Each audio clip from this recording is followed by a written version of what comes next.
Hello, listeners. Listen, unfortunately, I've had a lot going on the last few weeks, and we were unable to record this week, but fear not, I have a release from our Patreon back in October of 2019 that I recorded with Josh. Now, we're currently on a break from our Patreon, so if you want to support us directly, go to thatkindofnerd.com where you can go ahead and help us out without doing a whole bunch of red tape. And we're going to be releasing these Patreon episodes when we have weeks off. Now, this is one of my favorite movies of all time, and I recorded this episode with Josh, and I am so excited to share it with you. We are doing a retro review of Gone in 60 Seconds, starring Nicolas Cage. So this is the remake. Maybe one day we'll get to the original, but this movie is an absolute blast. Josh and I had a lot of fun talking about it. Cannot wait to hear your opinion. So, you know what? Without further ado, let's put the show on the road. Thanks for doing this. Keep it real. Think slow. We should get through it just fine. Hello, Ryder, Donnie. Donnie, hello, Ryder.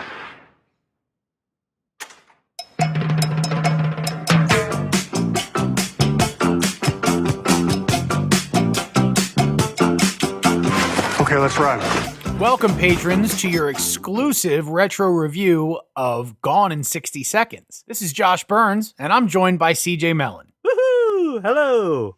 Wait, hold on. I'm sorry. What up? It doesn't work. Doesn't work when that happens? Brian, unfortunately, couldn't be here this week. He was arrested when he was trying to boost a 1967 Shelby Mustang GT500 and is now thrown into jail. This movie stars Nicolas Cage, Angelina Jolie, and a younger Giovanni Ribisi, Robert Duvall, and I'm missing like 9 other different people that are in this movie. This has a lot of star power. Delroy Lindo. This came out in June of the year 2000. Really? 2000? I thought this was like earlier 90s. The year of our Lord. God. I gotta tell you, I have a very fond space in my heart for this movie because of this movie, I bought a Mustang as my first car. My grandmother's name was Eleanor and gave me a little bit of money to buy the said car, right? So I named my Mustang Eleanor, and I was like, it's totally because of grandma, but not because of the fact that I love this movie so much that I named it after Eleanor. Not that at all. My favorite part is the synopsis of this movie. Just like the idea of what the storyline is. It's a retired car master thief. That makes no sense. A retired car thief must come back to the industry and steal 50 cars with his crew in one night to save his brother's life. I mean, that is what this movie is, but I don't know what this movie is. And I've watched it many times, and I still can't figure out this movie. What? Because I don't know if it's so bad it's good, or it just is something, and I don't know how to quantify it. I mean, it's fun. It's a fun movie. It wasn't bad. It wasn't good. It is a classic Nick Cage movie. Like, that's the way I describe it. Like, so have you ever seen Gone in 60 Seconds? No, I haven't. Okay, so it's a Nick Cage movie, but like, oh, okay. All right. Well, I mean, but as far as Nick Cage movies go, like, it's better than Con Air. Right. It's better than The Rock. I agree with you on this one. And it's better than Face Off. I don't know if I could go that far. You know, it's not as good as National Treasure. Correct. And you can't even put Raising Arizona. Right. Yeah, no, none of that. Right. Right. So, but like, this, I mean, in 2000, Nick Cage was kind of a big deal. Like, oh yeah, this was a really big deal. If you look at, you know, some of the other titles like leading up to and following that, I mean, you are talking about, you know, I guess we should start. If you're starting in like the late 90s, you are talking about Leaving Las Vegas, The Rock, Con Air, Face Off, City of Angels, Snake Eyes, 8mm, then Gone in 60 Seconds, and then following Gone in 60 Seconds, The Family Man, Captain Corelli's Mandolin, Christmas Carol, Wind Talkers. So it went all downhill from Gone in 60 Seconds until you hit like Matchstick Men, National Treasure, Lord of War. Like, I mean, but those are later 2000s, right? No, that was all pre 2005. Oh, wow. Okay. All of these movies I just named were between 96 and 05. Oh, okay. Which is kind of crazy. But how long did it take Nick Cage to recover from Gone in 60 Seconds is what I'm saying. Gone in 60 Seconds at the pinnacle. When was the next good movie? 2002. Oh, okay. So no big deal. Adaptation. Okay. All right. Yep. All right. Okay. So, like, I mean, that's not that long. When you consider like the sort The of pace of a normal depth and breadth of his shittiness. Yes, it is. Like Now- it's really not that bad. This movie has absolutely no affiliation with the 1974 version of Gone in 60 Seconds, in which a man is hired by a South American drug lord to steal 48 cars No, for him. This is not anywhere close to that. Nothing to do with it. Nope. But at the same time, they just stole the name and the idea and the concept. So, okay, cool. Whatever. This is a Jory Bruckheimer movie as well. So, I mean, I think we've given you the layout. If you haven't seen Gone in 60 Seconds, you now know what to expect. Yeah, lots of booms. Lots of booms, lots of weird, mumbling Giovanni Ribisi. I almost need subtitles for him. A lot of just really awesome 90s-nish, too. It was really... This movie is a real time capsule of what the 90s and early 2000s were like. The most famous Timothy Olyphant quote ever, even though nobody knew who he was at the time of this movie. Can we start with that? Is that where we start with this movie? I think you have to. Okay. How you doing? Are you all right? Are you okay? Just sit back. You all right? I think so. Are you sure? Because you just went through a wall. I love it. It's so...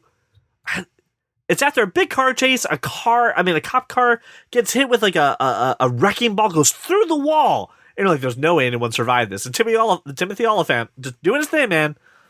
Just Seriously, so good. He had Gone in 60 Seconds in 2000, and then probably was nobody knew who he was again until like 2003, Dreamcatcher and A Man Apart, and The Girl Next Door was in 04. Yeah, The Girl Next Door is really kind of where it hit it for me. It was like, hey, he was in Gone in 60 Seconds. That right, but then in 04, Deadwood, and all of a sudden, Now everyone knows who he is. but like before then, he was just the guy that said, "Because you just went through a wall." I still quote that every day. Like Yeah, not me every day, too. but like every opportunity where it's appropriate. Yep. Where someone just Are looks. you okay? Are okay? you sure? Because you just went like someone's Right. a little stunned from something that happened. Hey, I just had a weird call.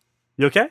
I mean, are you sure? Because you just went. I mean, it's a great fucking quote. I love it so much. It's a great quote. Yep. I do want to jump back to the beginning real quick for the actual movie. The opening sequence to this movie is super weird because it starts with like, again, most 90 things like a ticking clock, right, to build the suspense that time is going to be coming of the essence, right? Fast ticking clock inside of it. The Gone in 60 Seconds words are showing up all over the place with race car zoom in effects, and then it segues into a Moby song going through like a desk full of knick-knack, paddywhack, give a dog a bone.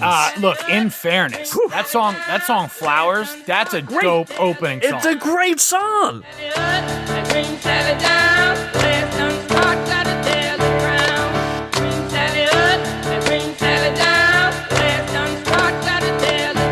But That's a really good song. But And there's then- two opening titles for this movie. I know it is.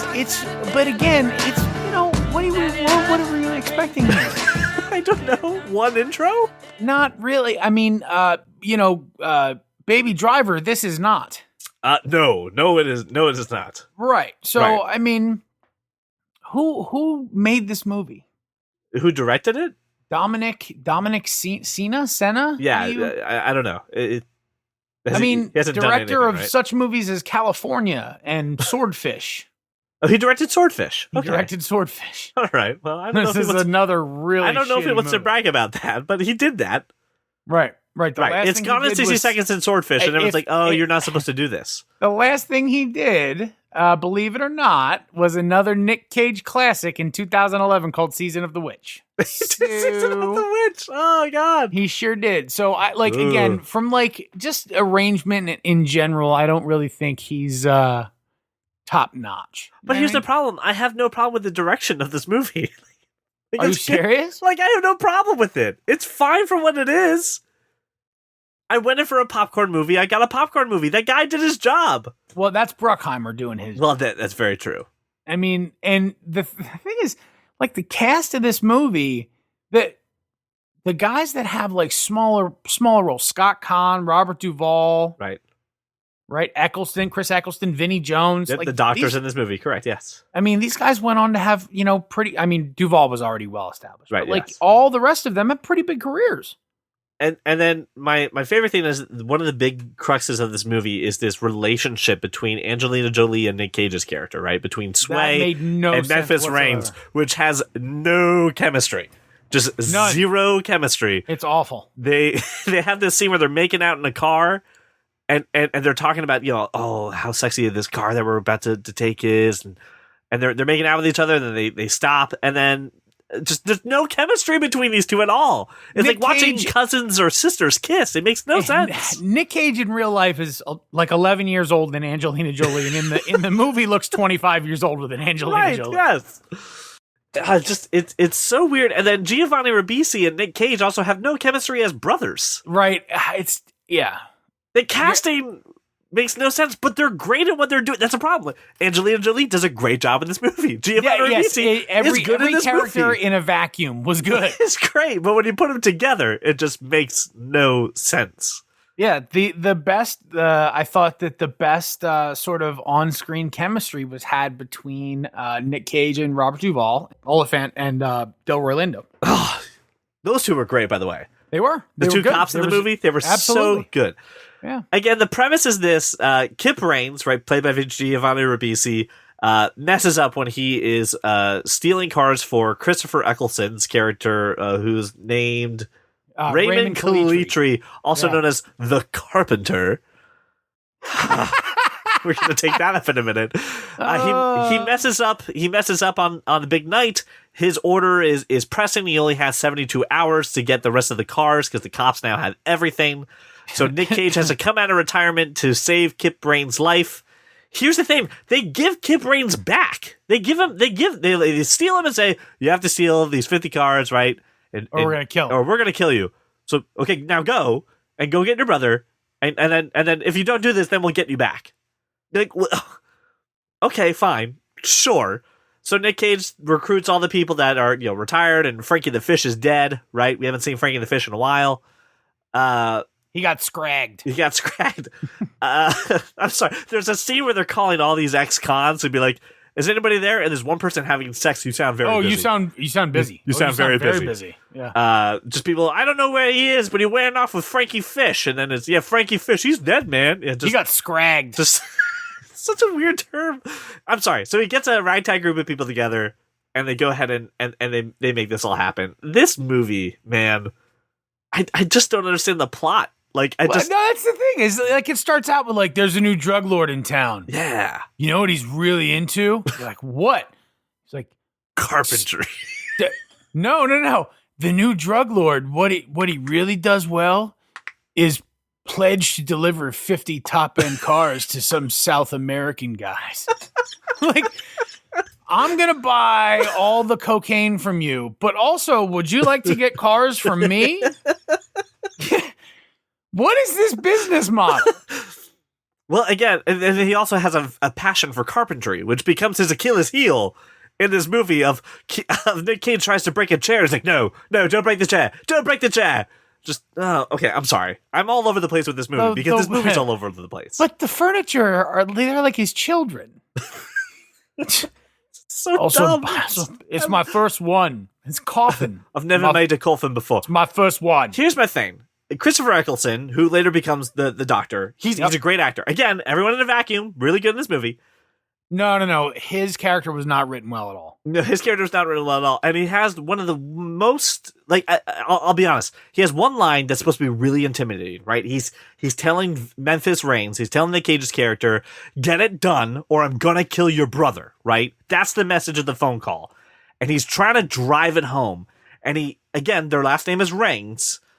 At the end of the call, he goes, it never rains but it pours. And he hangs up the phone. And I'm like, whoa, tough guy.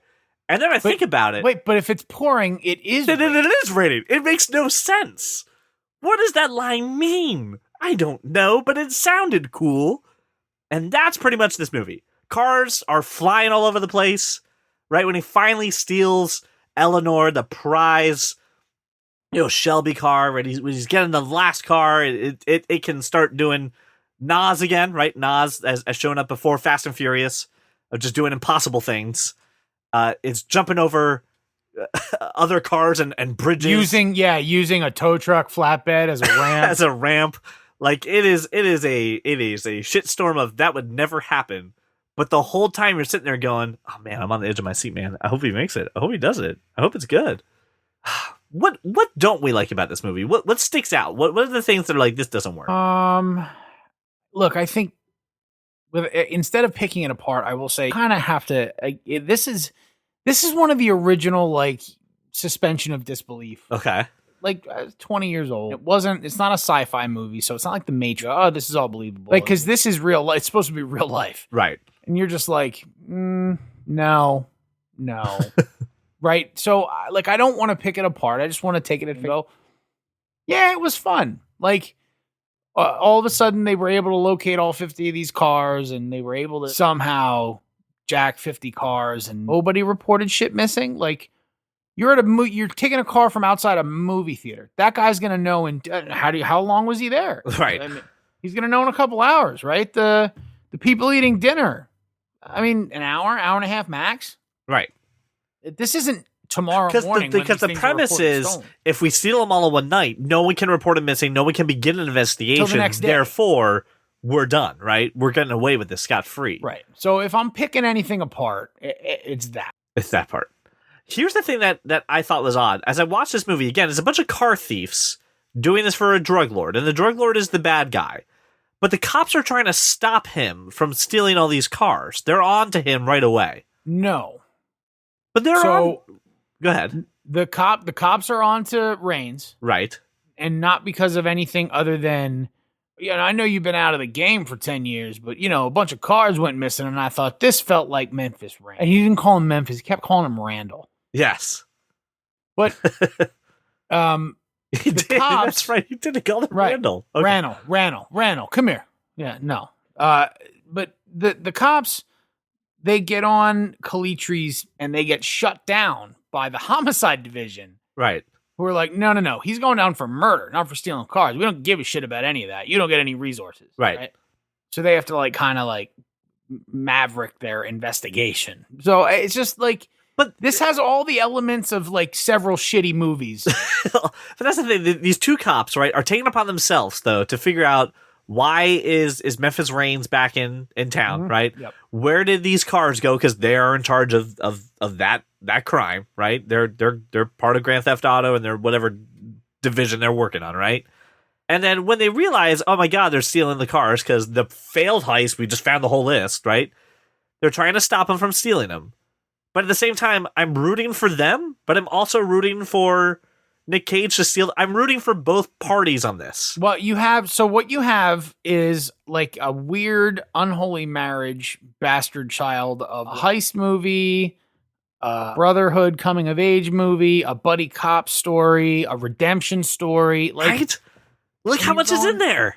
I'm by pick two of those. Right. Okay. Right? And let's focus on two of these.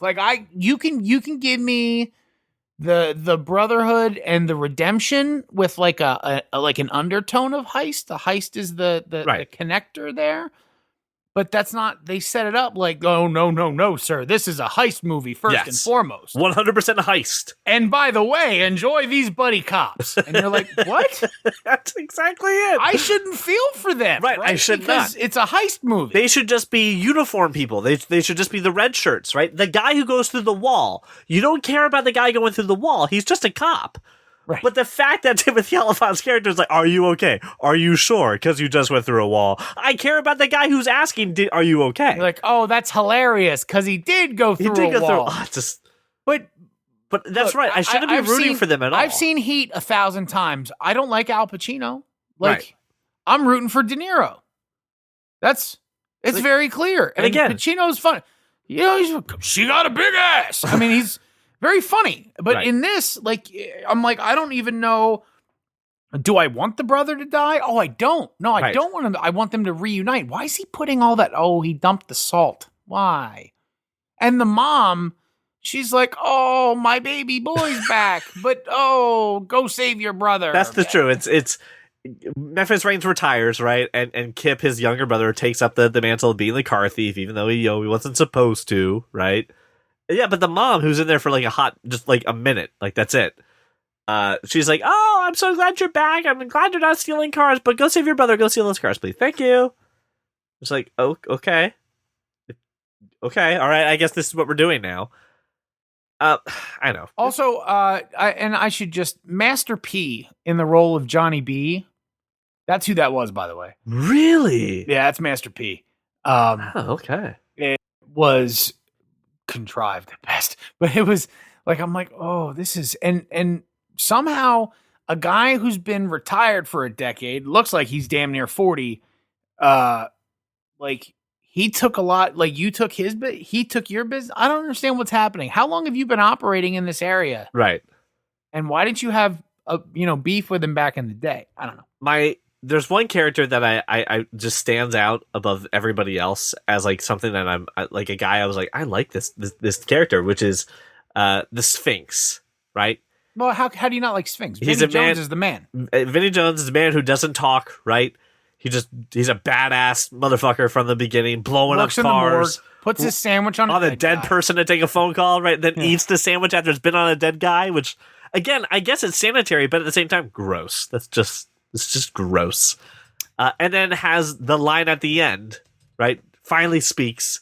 It's extremely profound, and it's worth the laugh. Like it's a payoff through the entire movie that just lands right at the end, and I love it. I just love the fact that he's just so badass. He speaks. He's got this British accent that you weren't expecting. He says something really wise. Everyone mocks him for being wise. He says, if his unpleasant wounding has in some way enlightened the rest of you as to the grim finish beneath the glossy veneer of criminal life and inspired you to change your ways, then his injury carry with them an inherent nobility and a supreme glory. We should all be so fortunate.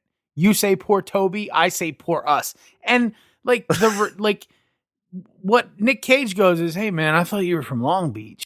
Right. Right? What a beautiful sentiment to, hey, listen, I know you just watched this movie that was really exciting about a bunch of people resorting to crime and kind of getting away with it all, right? And at the end, having family, oh God. But, crime doesn't pay, and maybe we should all change our ways. Wait a minute, you're not from here, right? You ain't from right here. And patrons, before you start giving me shit and anyway try to draw parallels from this. Who would do that? No. I will say the nay. They don't have all this shit going on. They just don't. There's no Coronas at all in this movie. Actually, there's a lot of Coronas. I understand that there are cars, but it's not stealing. Yeah, they're not stealing DVD, Blu-ray, DVD, VHS combos. That's not what they're doing. They're hijacking big rig trucks. A whole different movie going on there. Do not shit. And also, I don't hate Gone in 60 Seconds. It's a movie I can put on in the background any old day. It's fine. One of the other things I liked about this movie was the use of technology in it and how just absurd it looks then and now. Of hey, you guys got rubber gloves? No, man, we just put these fake fingerprints on you, and look, now you're Elvis. You're like, okay, but there's more than okay, fine, whatever. All right, sure, cool. We'll let that happen. That's fine. Now, do all of you have Elvis prints, or is it just that one guy? Like, you're all touching things all over the place. Okay, sure. The mythical things that you plug into cars that automatically start them, unlock them, and or just do whatever. There's MacGuffin devices in there, whatever, to just unlock cars. Okay. The scanner to unlock your garage door. To clone those things exist. Just kind of. It's called a bit writer. They exist. Okay, so that one's real. Okay, but then everyone can hack into a DMV mainframe, no problem. You know what, CJ? They're most commonly used for car like remote starts and car security.